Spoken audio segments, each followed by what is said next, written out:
আর একমাত্র বিএনপি হচ্ছে সেই দল যাদের দেশ পরিচালনার অভিজ্ঞতা আছে। আর কারো রাজনৈতিক দলের অভিজ্ঞতা নাই দেশ পরিচালনা করার। আমরা অনেক রাজনৈতিক দলের অনেক সুন্দর সুন্দর কথা শুনি, অনেক মধুর মধুর কথা শুনি, যেগুলো কথা শুনলে আমাদের হয়তো ভালো লাগে, আমরা জোরে জোরে হাততালি দিই। কিন্তু দেশ পরিচালনা অত সহজ ব্যাপার নয়। দেশ পরিচালনা অনেক কঠিন ব্যাপার। আমরাই এই যে ইপিজেড এর দাবি, এখানে নবিউল্লাহ নবী যে ইপিজেড এর দাবি করেছে, ইনশাআল্লাহ যে পাট কলগুলো বন্ধ হয়ে গেছে, ফলে কয়েক লক্ষ মানুষ বেকার হয়ে গিয়েছে। আমাদের পরিকল্পনা আছে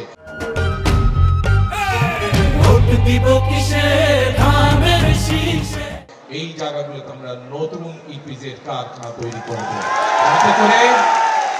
যাতে করে এই এলাকার মানুষের শীতলক্ষার পার দিয়ে নতুন ইপিজেড হবে, যাতে করে বেকার যারা আছে, এই এলাকার মানুষ যারা আছে, তাদের কর্মসংস্থানের ব্যবস্থা।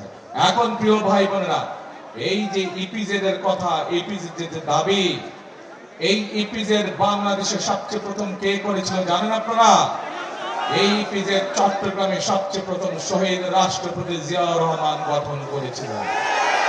সেজন্যই আমি বলেছি, যদি কর্মসংস্থানের ব্যবস্থা করতে হয়, সেটি করার অভিজ্ঞতা বিএনপির আছে।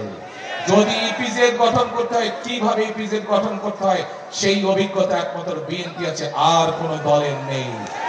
যদি অন্য দলের থাকতো তাহলে তো 16 বছর আমরা দেখতেই পারতাম তারা ইপিজেড করতো। করেছে তারা?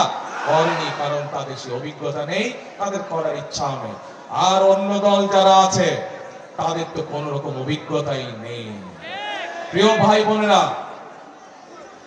ভাই বোনেরা, দেশ স্বাধীনের পরে এখানে অনেক মুরব্বী উপস্থিত আছেন, মুরব্বীরা ভালো বলতে পারবেন। দেশ স্বাধীনের পরে যাদের হাতে দেশ পরিচালনার দায়িত্ব পড়েছিল, সেই সময় মানুষ দেখেছে আইন শৃঙ্খলার কি অবনতি ছিল। সেই সময় মানুষ দেখেছে 74 সালে কিভাবে দুর্ভিক্ষে লক্ষ লক্ষ মানুষ না খেয়ে সেদিন মারা গিয়েছিল। কিন্তু শহীদ রাষ্ট্রপতি জিয়াউর রহমান যখন দেশ পরিচালনার দায়িত্ব পেলেন, সেই সময় তিনি কঠোর হস্তে আইন শৃঙ্খলা পরিস্থিতি নিয়ন্ত্রণ করলেন। শহীদ রাষ্ট্রপতি জিয়াউর রহমান যখন দায়িত্ব পেলেন, তখন দুর্ভিক্ষ পীড়িত বাংলাদেশকে খাদ্যে স্বয়ংসম্পূর্ণ করলেন, দ্বিগুণ খাদ্য উৎপাদন হলো সেই দেশ। প্রিয় ভাই বোনেরা, অর্থাৎ বিএনপির অভিজ্ঞতা আছে কিভাবে শক্ত হাতে আইন শৃঙ্খলা পরিস্থিতি নিয়ন্ত্রণ করতে হয়।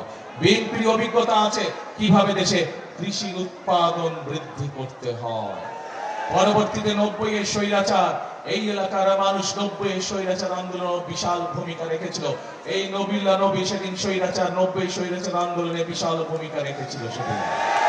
প্রিয় ভাই বোনেরা, সেই 90 স্বৈরাচারের পরে যখন দেশনেত্রী খালেদা জিয়াকে দেশের মানুষ সেদিন দেশ পরিচালনার দায়িত্ব দিয়েছিল, সেই বিএনপি এই দেশকে এমার্জিং টাইগারে পরিণত করেছিল।